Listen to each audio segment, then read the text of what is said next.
Hello everybody, it's me, GhostCritic, and welcome to the inside of my coffin. Yes, it's Halloween and I'm taking a page out of the Buffyverse. Monsters and demons find all this Halloween nonsense crass, and they actually stay in for the night.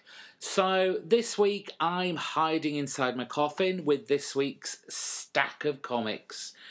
That's my story, and I'm sticking with it. I have to say, this week's set of comics really surprised me in so many good ways for a change. And I'm going to kick off this week with a Batman Eternal issue 30. And let's kick off with the not so good stuff, in the sense that Scott Snyder still mining the back catalogue of stories that have already been told. It really does amuse me, this whole mining the pre-52 stories to retell them in this supposedly new 52 timeline. Let's be honest here, this issue could have easily come out of Batman Cataclysm. It has that story, splayed right across it. And this was a story told back in 1998. However, there is some good stuff here. And let's address the obvious. Finally, the Spectre. Yes, we finally see him. We finally see him for 5 panels. Okay, one of them is a full page, but 5 panels. Not quite sure what sparked this appearance, whether it was the culmination of Deacon Blackfire's kind of mystical magic that he was up to, but really, could the Spectre not have taken down Blackfire before he completed this dark spell? Hey, crisis averted. No toppling of Arkham. But we can't have that, can we? There's this other comic that's just come out last week. It's called Arkham Manor. They want you to buy that too. It was fun while it lasted. He came out as like a genie, and then he kind of popped himself back in again.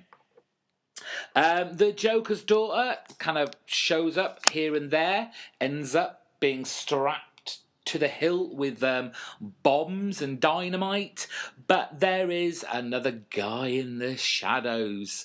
I'm saying it's a guy, it's just a form, it's a person leading her through the catacombs of Arkham, and who knows who it is? Is it Hush? Who knows? Have to ask, is the GCPD still at this point trying to take down Batman? He finally arrives on the scene of Arkham. Now it's collapsed, it's crumbled to the ground. The GCPD all turn up, but they're more interested about taking Batman in. Priorities, people. You have a huge, great building containing the criminally insane, and it has just fallen into the ground. Priorities. I did find the whole Penny 2, Julia anguish over the death of these hundreds of people just a touch OTT. As I said, this housed just like numerous criminally insane villains. What, we've got to feel sorry for their deaths? Not quite what I thought she'd be like. On the flip side of that, the Batwing scenes were, they did give me a slight little chill up and down my spine. Now, I'm not in any way particularly religious, but as he was reciting the Lord's Prayer, as he presumably died, it did feel quite touching, the way that the panels kind of got darker and darker as the lights on his suit gradually started dying out too. Oh, there was a whole heap of stuff going on here, and I actually did quite enjoy this week's Batman Eternal. Let's move on to Umbral, issue number 10. And maybe I'm being just a tad too hard on Umbral. It's not quite the cliched kind of high dark fantasy I've been colouring it to be. There are some interesting kind of twists and story points in there that do actually make it that much more interesting to read. And with issue 10, it was certainly a tale of seeing people in, I guess, different lights, and maybe not perhaps how we've always thought of them. And I think this is the writer gearing up to something bigger in the coming issues. For one, we've got Rascal, our kind of main female character, who, while seemingly kind of cooperating with Deloney, the old wizard guy, she still continues to hide events that go on while she's kind of slipping into the Umbral. And this stuff's helpful stuff. This is stuff she should be telling people. And I suppose that fits in with the whole kind of, on the face of it, on the outside, she wants to come across as this strong, independent character. But when she's inside the Umbral, this resolve certainly weakens, and the Umbral is now taking, or seems to be taking, a much stronger hold of her. Now, Deloney is a really difficult character to fathom at the moment. On the one hand, we have this very kind of father figure to Rascal, helping her to control the power of the Umbral, to not be slipping in and out while she sleeps and putting herself in danger. But we then see the kind of flip, not so much the flip side of him, but we see another side of him when he goes inside the Umbral, and he sort of becomes this guide for Rascal. He also becomes somewhat of a historian for us, the reader, as well as Rascal, so we can learn about the past of this kind of fantasy universe that Johnston is putting down on the page. And it's difficult to know where his loyalties lie. We're seeing this story very much from Rascal's point of view, and we're already seeing how unreliable she is. So it's a difficult one to figure out, because we already know there could potentially be a kind of turncoat, a double agent within our little band of heroes. And Johnson's doing quite well in maybe throwing in these red herrings, but it's making for a good read though. From the cover, we can see our kind of giant blue guy that was been embedded in the mountain. The Umbral have been trying to, or these Umbral demons have been trying to release him. They've finally done it. But he doesn't seem to be the big force that is going to turn the tide for them. Despite releasing him, this big giant blue guy that suddenly attracts all the jewels that are within the mountain bovers him, and then he decides to just vaporize them all. So who knows what is going on with the giant big blue guy. The writer, Anthony Johnson, has promised huge changes by issue 12, where like none of the characters are gonna be as you see them now. So I'm really hopeful that by then we're gonna see the characters' true colours. Now, Swamp Thing, issue 3. Not issue 3, annual 3 even. And I have to say, I'm not always a big fan of the annuals. They don't always seem to connect with what is going on in their kind of monthly titles, and we just get this kind of done in one story. Sometimes it's like a flashback or just some added information for something that maybe you didn't really need to know. However, in this issue, I do think this was very much earned to be an annual, to have this extra story that is part of but not part of the Swamp Thing title. What we have in the annual here is the kind of true history of Capuchin, our female warrior that was granted 1,000 years of life, who came to Swamp Thing many issues back, looking for kind of sanctuary against all these demons that were coming to try and kill her, or at least capture her. But it's here at the start of this issue where we have Swamp Thing and Capuchin who are fighting against all these demons, and it is just, it shouldn't be funny, but it kind of is, because all the demons are like rhyming demons, and it kind of sets it up for what's coming up. But all these demons that are battling both Capuchin and Swamp Thing, they all just say one word, and they all rhyme with Capuchin. So it was amusing to have that kind of battle scene with those words coming out of their mouths. But at the end of the battle, Capuchin kind of faints, I don't know, collapses, and it transpires that those 1,000 years of life, they've caught up with her and she is dying. And of course, it's down to a certain demon. In fact, the demon. It's Etrigan, of course, he's come for her. And that was the deal.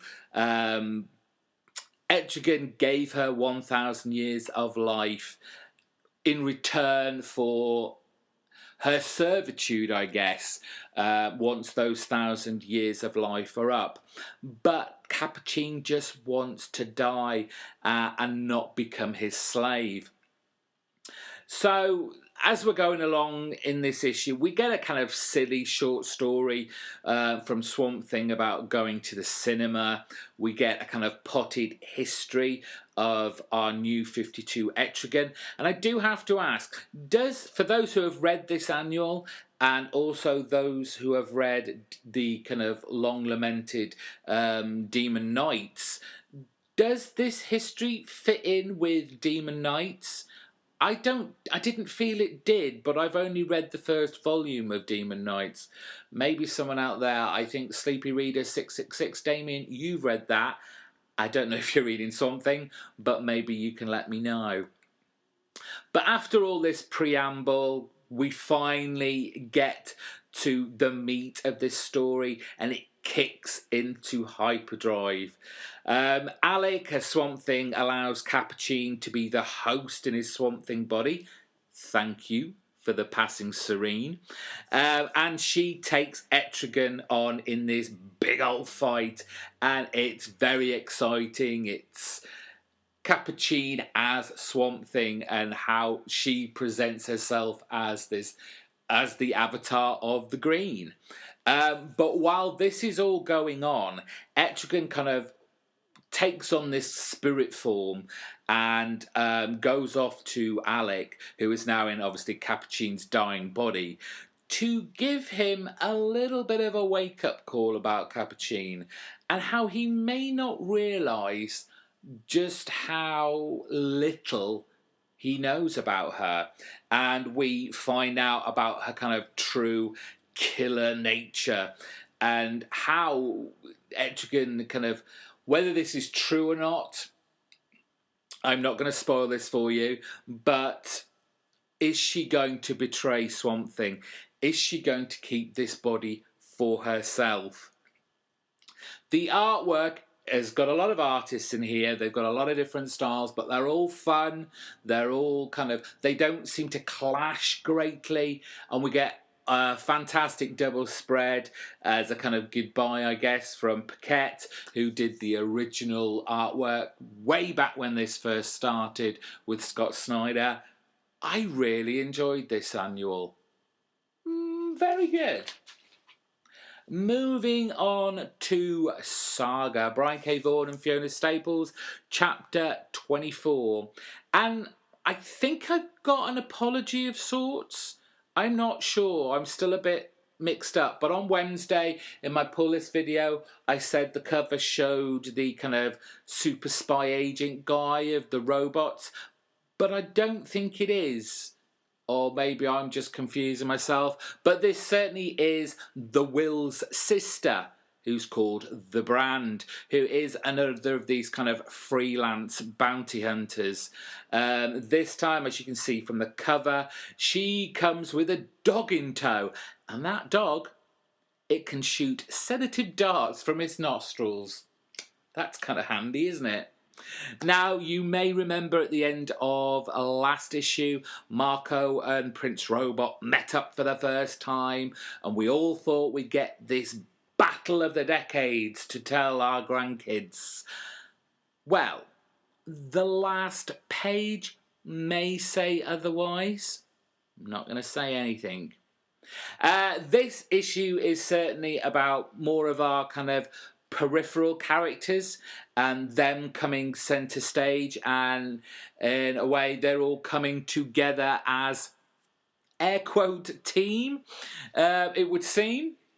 We've got Gwendolyn and Sophie, who have been looking for, I guess, a recipe for a medicine that will hopefully bring the Will back out of this coma he's in. At the same time, they are taking out these dirty, ugly kind of rat creatures. The Brand has come to Heist's planet looking for her brother's killers, and the Will is reminiscing in his coma. And well, it's pretty kinky. And that's all I'm going to say on that too.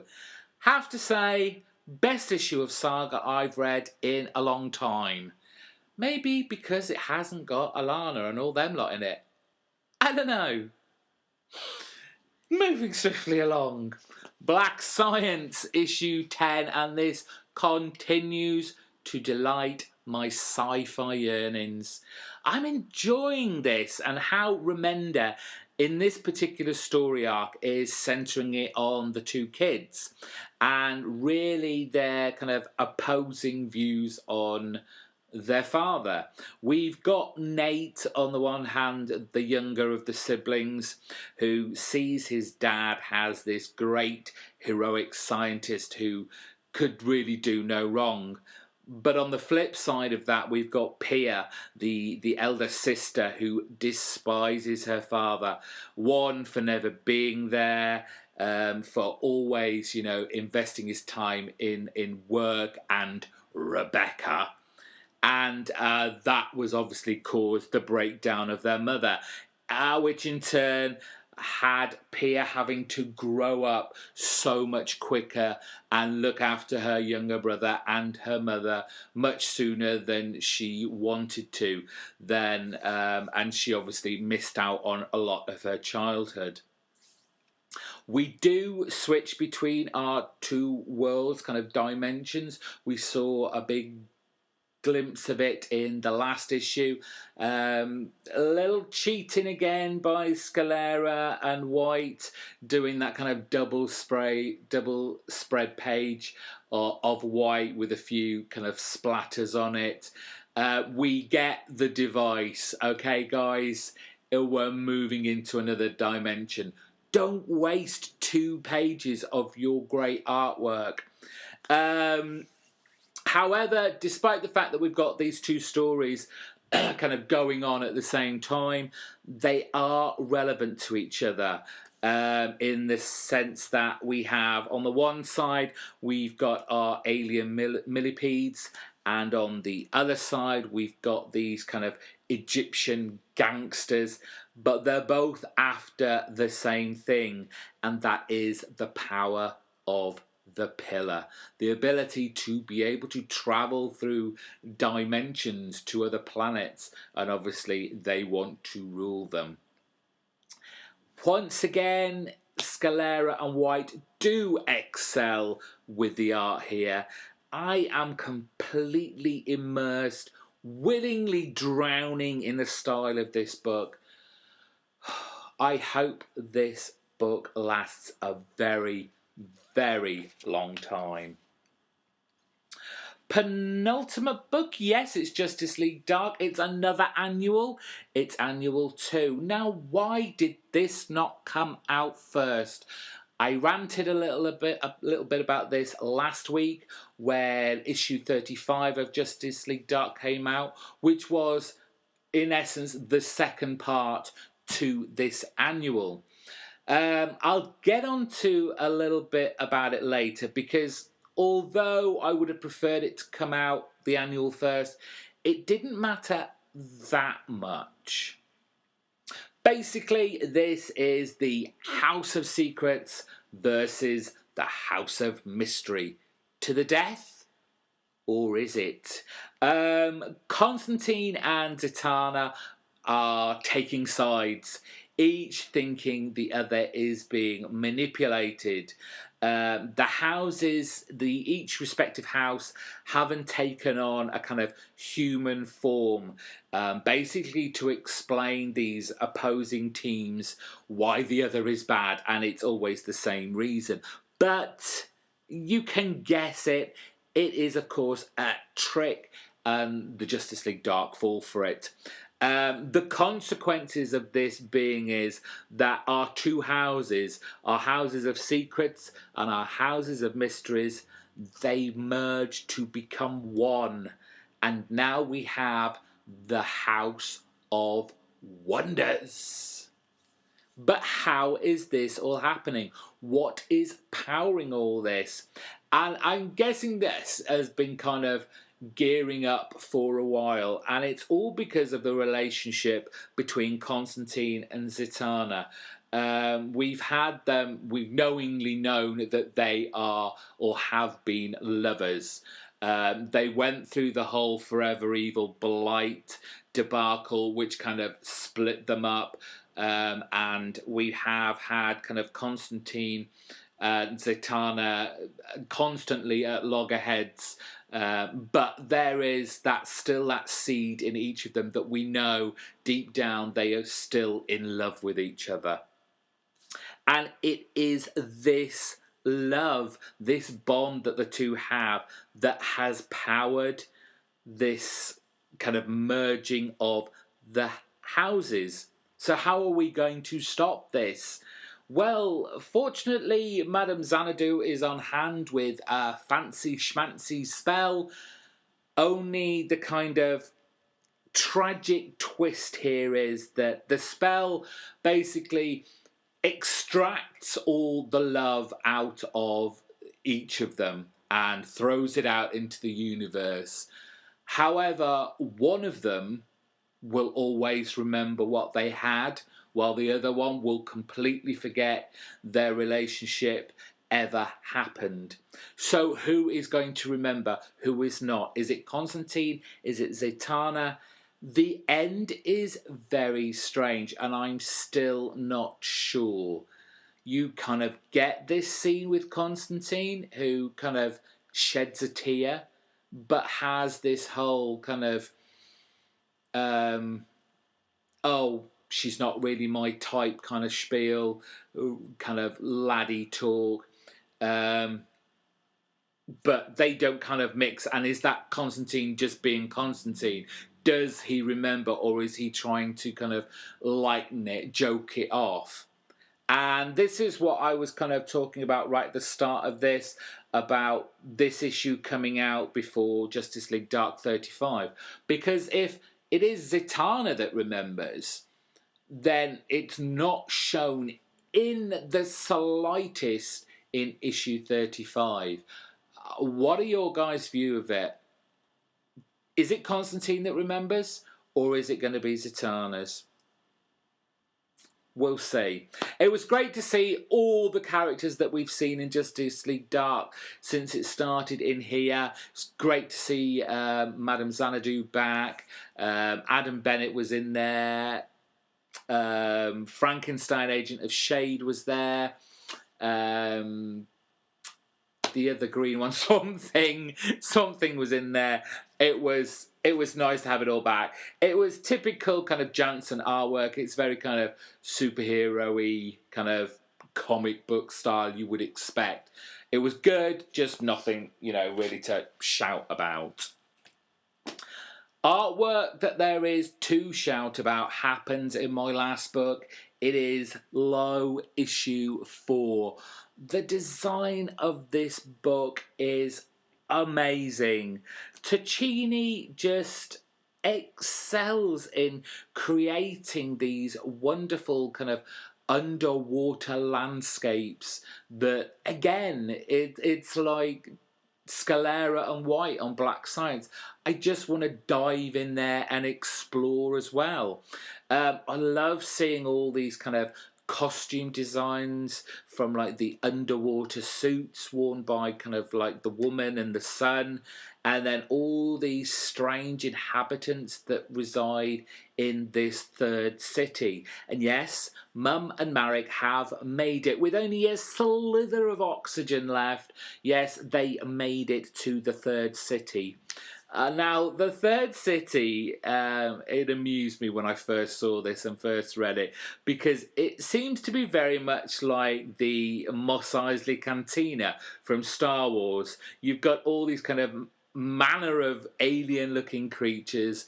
It's all a bit maybe seedy, a bit kind of underground, piratey, villainous, but it looks amazing. Now, the drama in this issue comes from the revelation that once Mum and Marek get there, that one of its inhabitants is Roln. He was the guy who, right at the beginning of this, killed the father and stole off with the 2 daughters. However, we only see one daughter so far, and she seems to be somewhat brainwashed by Roln, thinking that he is in fact her father and not who her father should be. The mother, I wish I could remember the name of the mother. Marek never seems to call her by name. He obviously calls her mum. If someone can remind me what the mum's name is, put it in the comment section down below. But obviously, mother is incensed, looks for revenge, doesn't quite work out to plan. Fortunately, Marek escapes and hopefully goes to rescue one of the daughters. But has the daughter been brainwashed too far? She's asking questions that she shouldn't be asking, and questions that kind of really do rile up Roln. But by the end of this, you are left wondering how deep she is under Roln's spell. And that's it for this week. Thank you for listening, getting this far. It's another half-an-hour video. But thank you all those who have made it to here.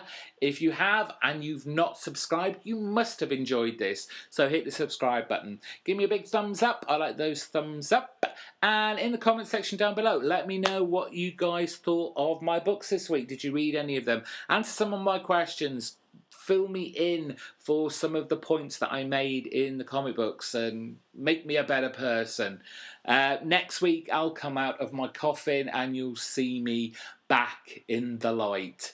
Till next week, take care, everyone. Thanks for listening. Bye-bye.